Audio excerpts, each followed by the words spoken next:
Some women are quick to ask for a helping hand. They like others to do their dirty work. How does a cheating wife's desire for adventure end? Welcome home. Somebody is always going to be left out, going to be hurt. Do it! You calm down. Why sharing boyfriends is a dangerous game. This is the most complex and tangled web that I've ever faced. And what drives an old-time seductress Don't be shy. to kill? She wanted to be free, and this was how to do it. These deadly women ask a cold-hearted question. Will you murder for me?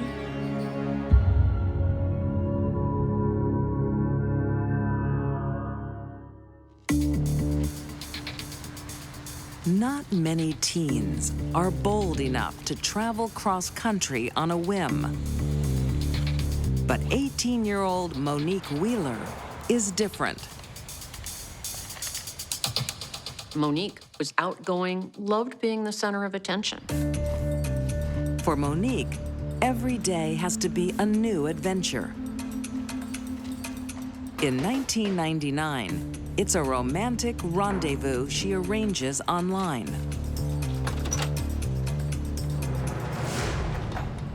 You're really here. Of course.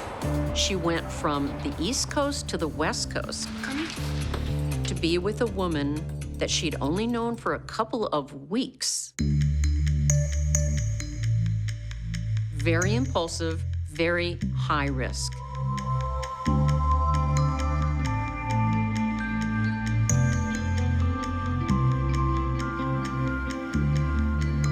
Monique had plenty of boyfriends. Now she wants something different. You know, I've never been with a girl before. Serious? Monique wasn't sure what she wanted in a relationship or in a person. She thought she might be bisexual, My little lesbian virgin. although she'd never had a lesbian affair. Within months, she wants more. She wants a wedding. They had a commitment ceremony in California. Monique dressed as the bride. You may kiss your bride.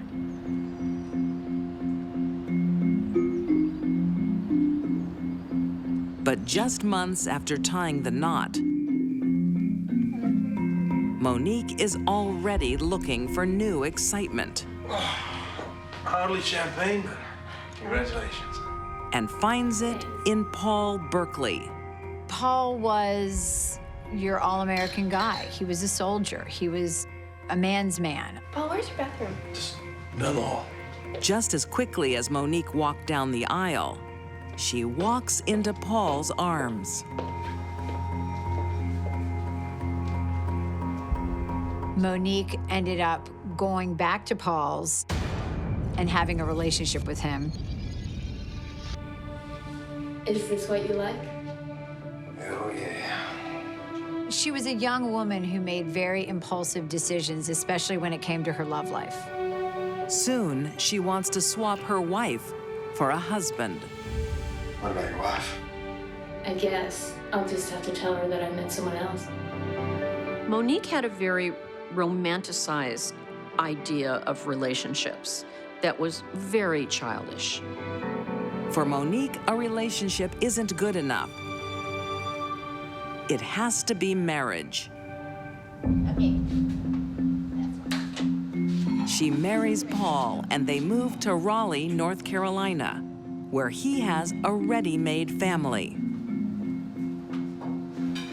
Guys, Paul, he'd been married and he had 2 teenage children.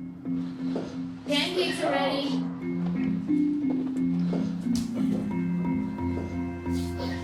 He introduced her, Becky.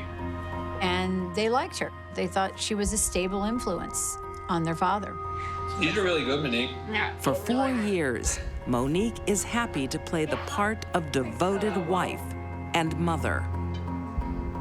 But in 2005, duty calls. I understand. Well, that is what I signed up for. Oh.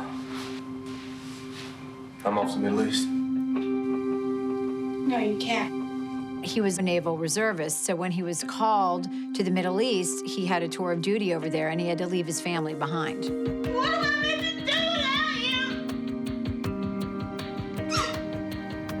you? She didn't handle it well. She was very upset. But not for long.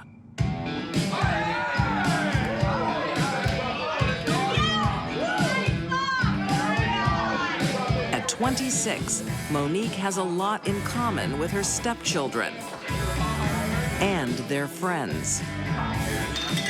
She started to hang out with her stepchildren's friends. A lot of them were 8 years younger than she was. Ready? Okay. Monique not only wanted to hang out with her stepchildren and their teenage friends, she wanted to be a teenager with them. And she wants a new thrill. A teenage romance.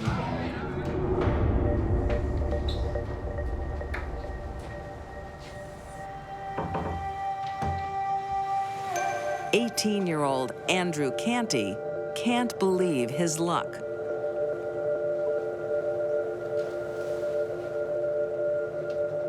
Monique was an adult, age-wise. Monique was really probably no more mature than Andrew. In typical Monique style, she goes all out and moves Andrew into the family home. But the party doesn't last long. I'm home for Christmas. That's amazing. How long for? So in December, Paul tells Monique he is getting a 2-week leave and he's coming home. And so all of a sudden, Monique has a big problem. Hey, we're gonna miss the movie. Shh, not now. Who's that? Just one of the kids' friends. She has to get Andrew Canty out of the house. I'll talk to you later. Bye. You okay? Did you hear that? Yeah. What are we gonna do? Again, Monique has to choose between the new and the old. And that means one thing. So Monique starts doing online research I found it. about the life insurance policy that Paul has taken out. She is the beneficiary, and she discovers it's worth $400,000. It's a lot of money. Enough money for a new life. The lady wanted money.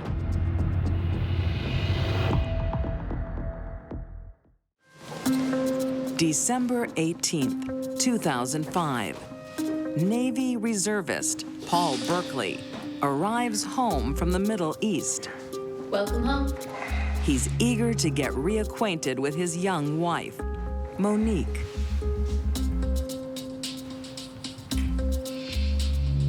You have to wait. I have a romantic evening planned for us. She promises her husband a romantic interlude. She says, let's go to dinner, let's go see a movie, and then we'll go to the park together, just me and you.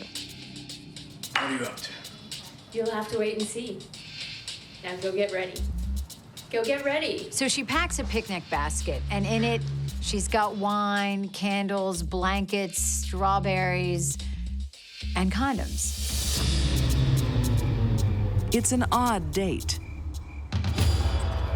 A moonlight picnic in the middle of winter. Paul apparently wanted to be with Monique under any circumstances because the situation she created was not exactly desirable. But he went.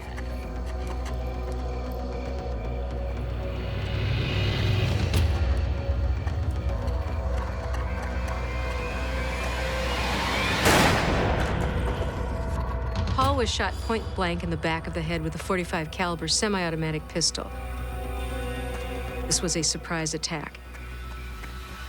It was an ambush. Monique turns her young lover, Andrew Canty, into an assassin. Okay, I'm ready. They wanted to make it look like that Monique was also a victim. Do it! So Andrew shoots her one time at point-blank range in her shoulder. Go! Just go!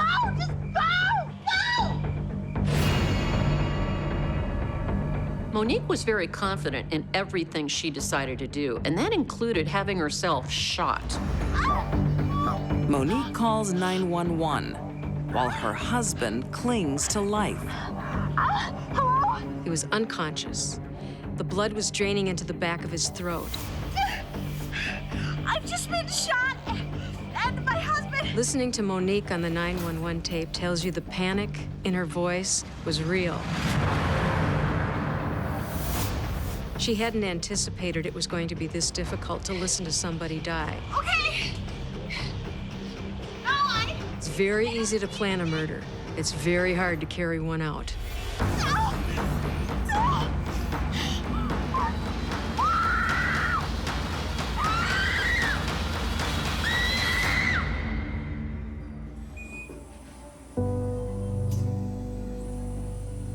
The doctors can't save Paul.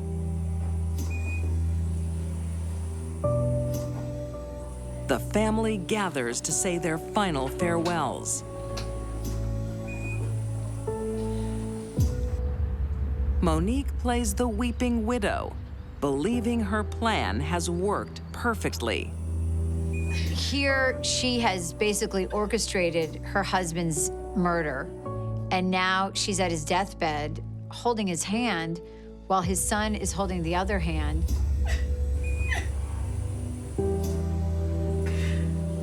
It seems Monique has got the money and her boyfriend. There's just one problem. The crime makes no sense.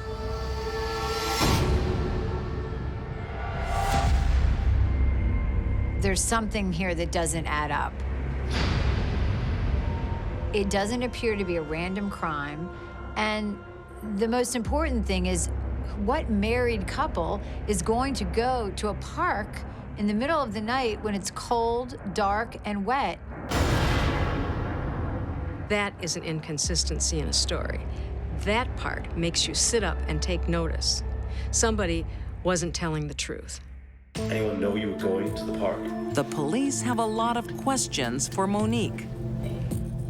It all happened so fast. Unfortunately for her, she's been heavily medicated, and that will be her downfall. Pain medication and sedatives are not truth serum, but they can lower one's inhibitions and anxiety to a point where they feel freer to speak. Despite all her planning, in her drug-induced haze, Monique confesses everything. Andrew Canty. She even rats out her young lover. In 2007, Andrew Canty pleads guilty to first-degree murder and is sentenced to life. Monique Berkeley is also convicted and will spend her life behind bars. This was a cold-blooded killing. She deserves to be in prison. Monique's desire for new thrills left a trail of heartbreak and destruction and took the life of a loving man who served his country. Paul Berkeley survived his deployment in the Middle East without any injury, but he couldn't survive 1 week with his wife, Monique.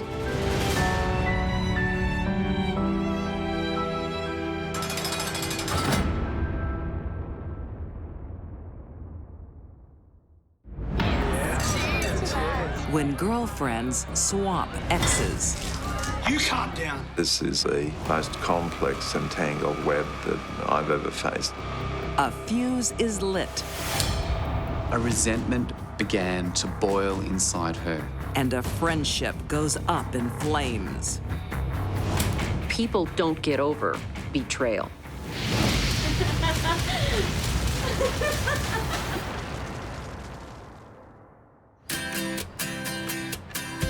Wollongong, on Australia's east coast. Jeez. 39-year-old Wendy Evans is out on the town with her boyfriend, Scott Field. Wendy viewed her relationship with Scott Field as the most special relationship. He was the one for her. He was the love of her life. But things aren't going well. The relationship wasn't easy. No. Scott was very controlling. Her colleague, Katie Foreman, witnesses the argument and rushes to Wendy's side. You calm down. Are you okay? Yeah. What was that all about? Nothing. It's just being silly. Do you want to get out of here? Let's just go. 31-year-old lawyer Katie gives her sound advice. Katie advised Wendy to break up with Scott. I'm staying with you. Excuse me. Can I get a glass of wine? Yeah, sure. She told her that he was abusive, that she didn't like him, and that she was better off with someone else. Coincidentally, within days, Katie's also single. She dumps her boyfriend, Bradley Rawlinson, after a rocky romance. Sometimes they were close, sometimes they would fall out. It was quite tumultuous right from the start. Morning. Now it's Wendy's turn to comfort her. What's up? Nothing. Bradley and I broke up. Oh, no. It's not unusual for women to bond together over a common interest or a common problem. In the case of Wendy and Katie, they bonded together over their problems with men. We'll cheer you up. In 2010, the two women worked side by side at the local courthouse. Wendy was working there as an administrative officer, and Katie, as a local solicitor, was there on an almost daily basis. Great. See you later. It appears that they developed a firm friendship very quickly. Relationship woes bond the women. Until one night, Hello? Hey. Hi. What are you up to? Katie's not available to party. Just, hanging out. Hey, do you want to go out? Oh, look, I'm sorry, I can't tonight. Katie has a special visitor. Oh. How come? Wendy's ex, Scott. It seems pretty clear that there was strong physical attraction between Katie and Scott. Look, I've really got to go, I'm sorry. First, Katie advises her close friend to leave the man she was seeing. Then she takes up with him. It's a secret affair for weeks. Until Katie's ex, Bradley, spots them.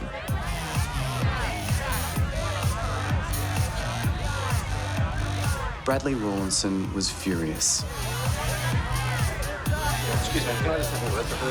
What the heck? Get out of here. He flew into a rage. I'm embarrassing myself. You're embarrassing yourself. I'm not the one sitting here passing off with some dude. I've got some dude. I'll push me again and that's that, mate. Let's go. Push me again. Come on, go on. Stop it. Just ignore him, he's not worth it. He was very, very jealous, and he needed an ally. When Wendy arrives at the bar, Bradley breaks the news.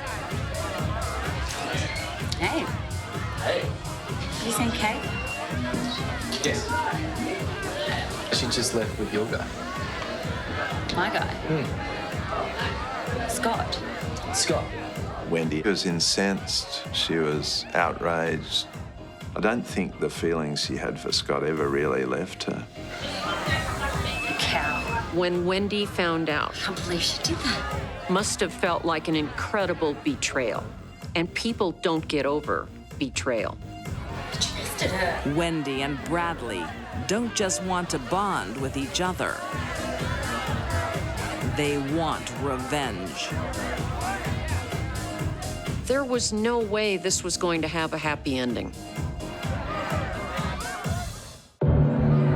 Wollongong, Australia.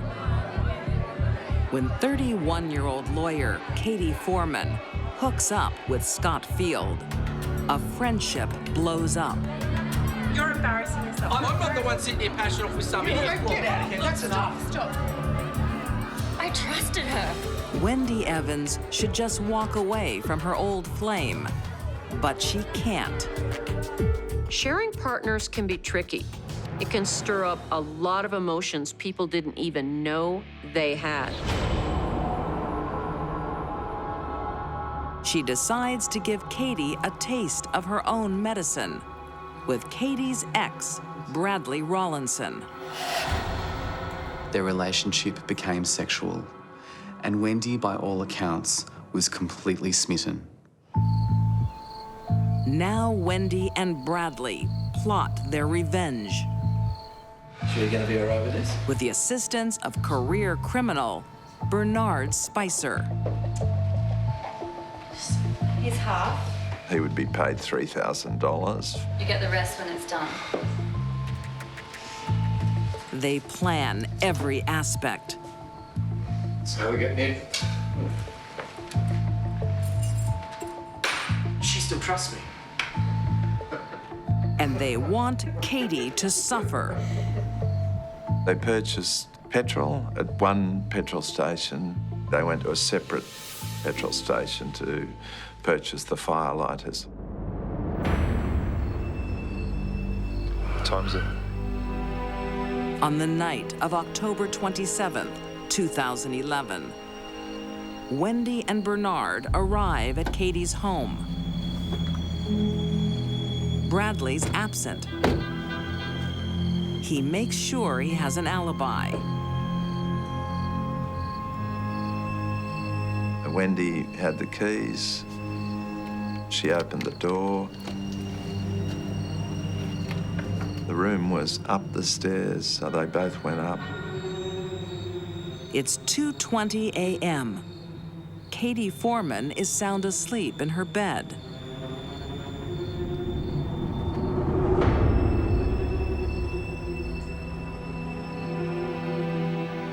Bernard poured the petrol around. Then asked her to light the firelighter.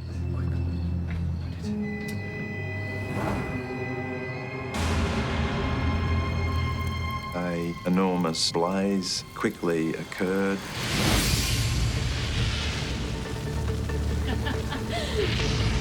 It's pretty clear that when the fire started, Katie Foreman was asleep in her bed.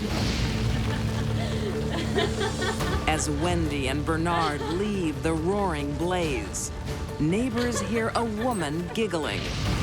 Wendy was delighted with what she had done, and that at the moment she was laughing, Katie was dying a horrible, horrible death. Katie must have experienced extraordinary terror, fear, and pain. To wake from being sound asleep, to discover that your room is alight, your bed is alight. She tried desperately to escape.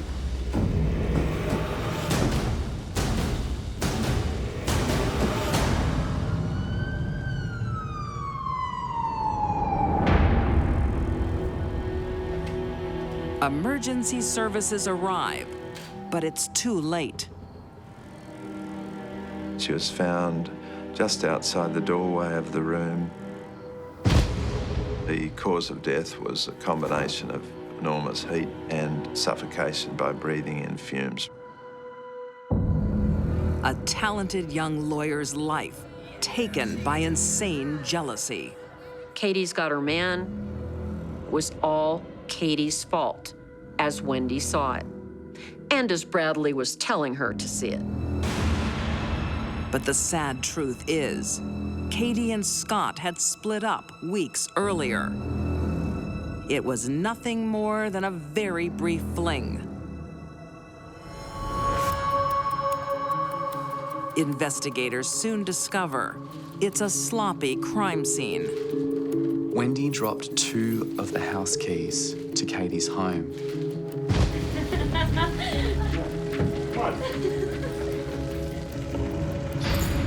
This immediately pointed to somebody who had access to the home.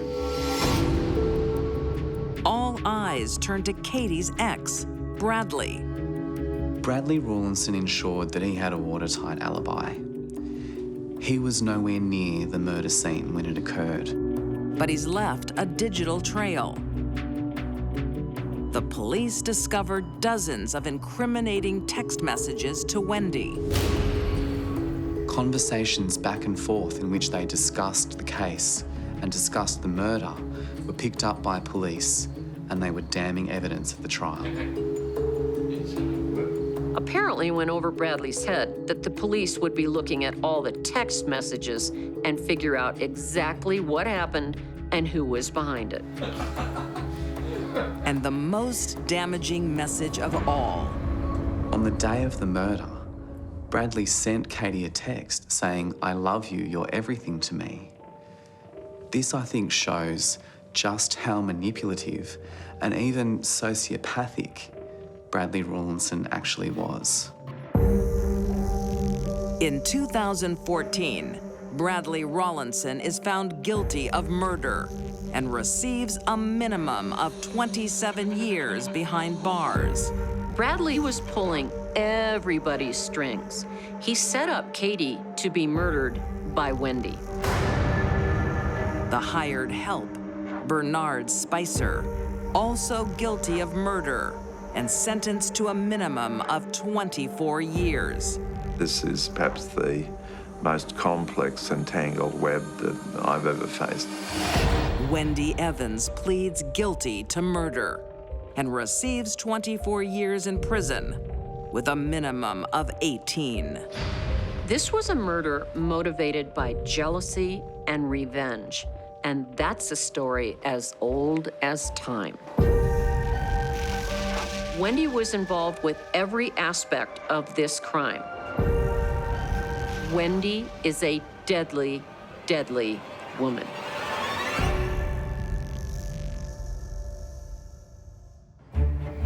Next, for some, the grass is always greener. It was boring. She didn't want to be there. On the other side, she wanted to be in a bigger place of bright people and brighter lights.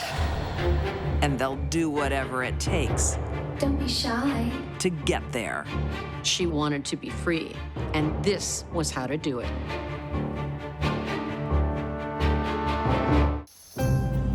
In 1898, on the streets of Hoosick Falls, in upstate New York, 15-year-old Mary Bennett is not like other girls.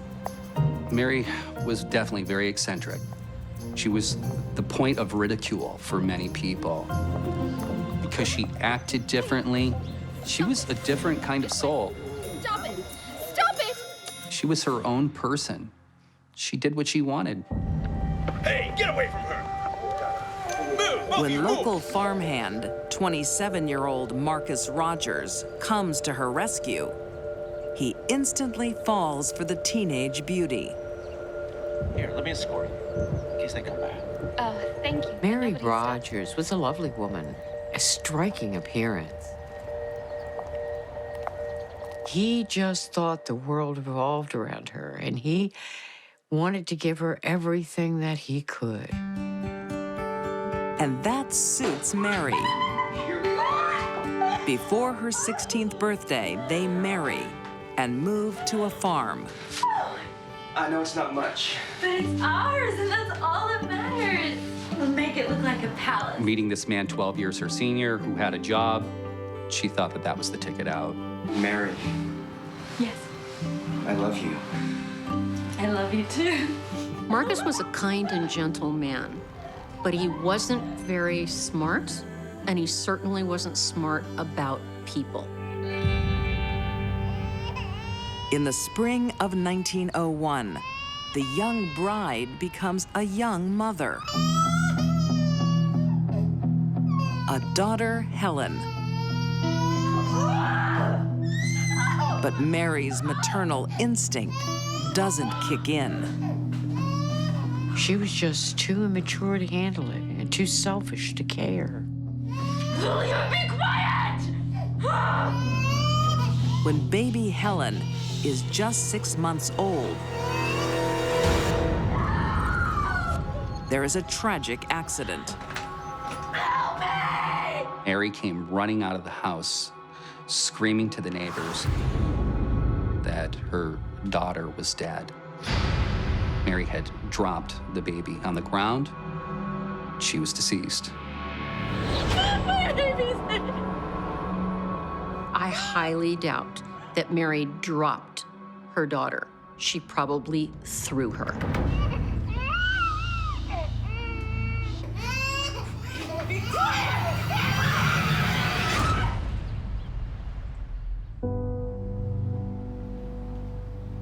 Marcus is devastated. He doted on that little baby girl. It was Daddy's little girl, and he loved her to death. But Mary is not one for grieving. Oh, this will make a beautiful dress. And won't be held responsible. Our child isn't cold in her grave. The only emotion Mary expresses is anger. Don't you dare blame me. Mary, I'm not blaming you. I heard you. Mary. Make me! Mary! No! Mary, please! Mary, calm down! Mary always abused Marcus. Many fights where Mary had verbally abused Marcus and also physically abused him. I don't leave me! You let me go! Don't touch me! Don't touch me! Free of her child, Mary now wants to be free of her husband. She did not want to live on a farm. She did not want to be with Marcus. Did you go into town today? I did go to town today. She moves to town looking for excitement. That sounds boring. You should have come with me. I can't do that. Mary was a person who always wanted to be in a bigger place of bright people and brighter lights. Mary's busy. Leave her alone. She gets a job in a rooming house as a maid and starts charming the owner's 2 sons. Hi. Oh, aren't you a good boy? I tried. Levi, who was 24, and Leon, who was 17. Okay, you two, out. The Parham brothers soon fall under her spell and into her bed. She did start affairs with both Levi and Leon. Sorry. No, I've been waiting for you. Really? She approached Levi first. Would you like to keep me company? Yeah. But one brother isn't enough. She seduces Leon. Don't be shy. Along came Leon, far more impressionable, I'll teach you. far more interested in sex because he was far less experienced. And he was just idolizing Mary. Mary could easily have been seen as a slut. You ready? By the community standards of 1902, it was outrageous behavior. Mary wants to start a new life, but 2 young lovers aren't going to pay the rent. She needs money. I hope you'll be comfortable here. Everything looks fine. Thank you. Along comes a new boarder, Morris Knapp. Morris came for money. He had everything that Mary ever wanted. Come in. Mary didn't feel shame, regret, remorse for anything she did, especially laying down with men. I thought you might like some company. I would. But she wants more than sex. Maybe this is the guy that can give me the life I've been looking for. Mary constantly asking him about marriage. Mary's in a hurry to walk down the aisle, We're gonna get married, aren't we? You know I'm not the settling kind. but she fails to mention one little stumbling block. She's still married to Marcus.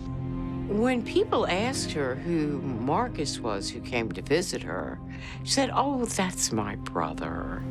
Oh, why don't I catch up with you later? I see my brother. Marcus desperately wants to be reunited with Mary. Poor Marcus. He didn't realize Mary basically was trying to get shed of him completely. Leave me alone. Well, Mary was in a rock and a hard place. She had met Morris Knapp. She had fallen in love with Morris, but yet she couldn't get Marcus out of the picture. For Marcus, marriage meant till death do us part. He had no idea how right he was.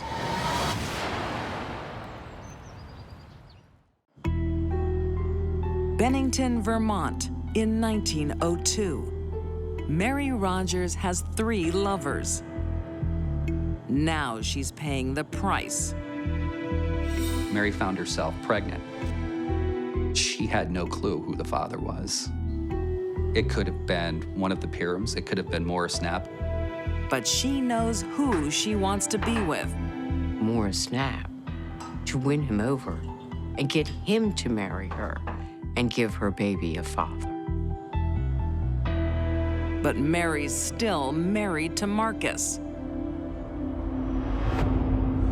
She needs him out of the way permanently and turns to her young lover for help. I don't think I can. I go right through. Leon would do anything for Mary. He was absolutely enthralled with her. On the night of August 12th, Mary invites her estranged husband to town. He jumped at the opportunity to spend time with her again. She said that she actually might be up for reconciling and moving back to Hoosick Falls. Mary. Leon! Hi. Hi, Leon, this is my husband, Marcus. Marcus is so overjoyed. He doesn't even mind when Leon turns up. Would you like to join us? Sure.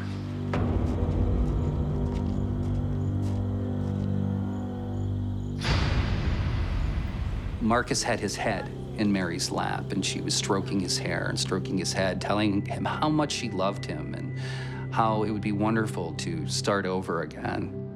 Oh, Marcus, I have to show you a trick I learned from Dee Dee. Get up.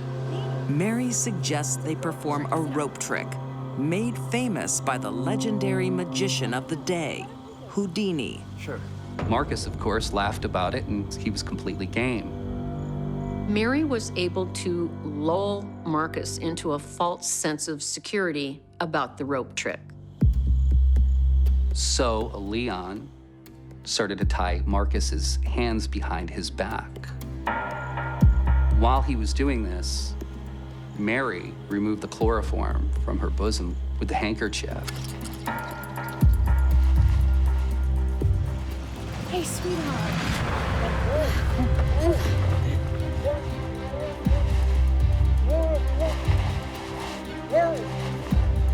With his hands bound, Marcus is at the mercy of his wife. The more he struggled, the more he breathed in the chloroform. Get on his legs, Leon.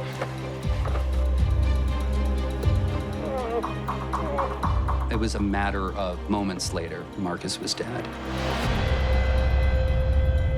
Mary told Marcus as she was poisoning him with chloroform, "This will set you free." But Mary was the one that wanted to be free. They took the ropes off of his hands, They rolled him into the river.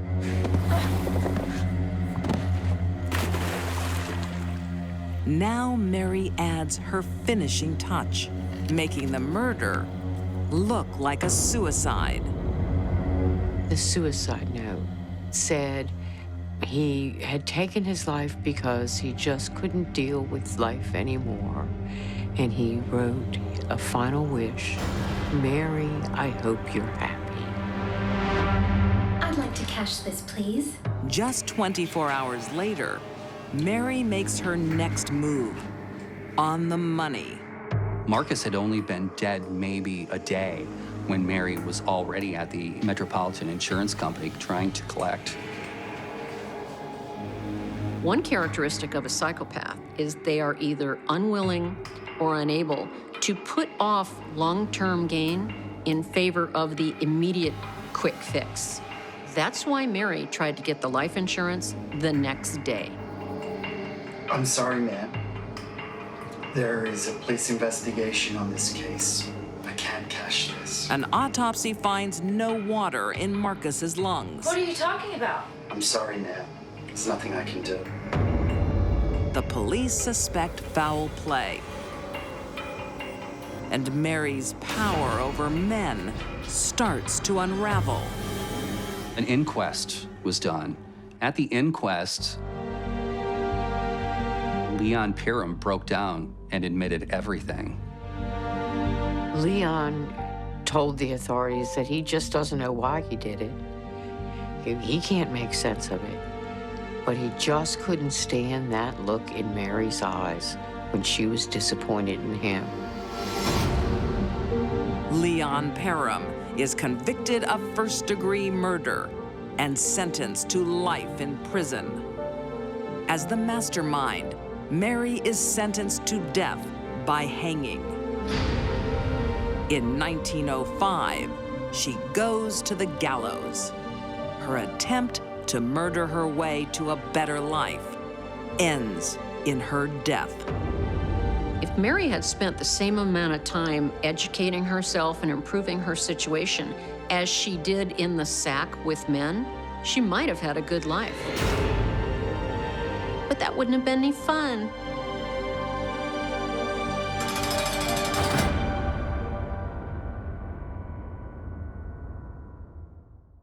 These deadly women liked company. Monique Berkeley loved new adventures more than her husband.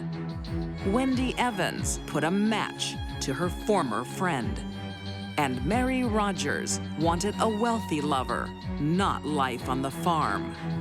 For all three, death slipped easily off the tongue when they asked, "Will you murder for me?"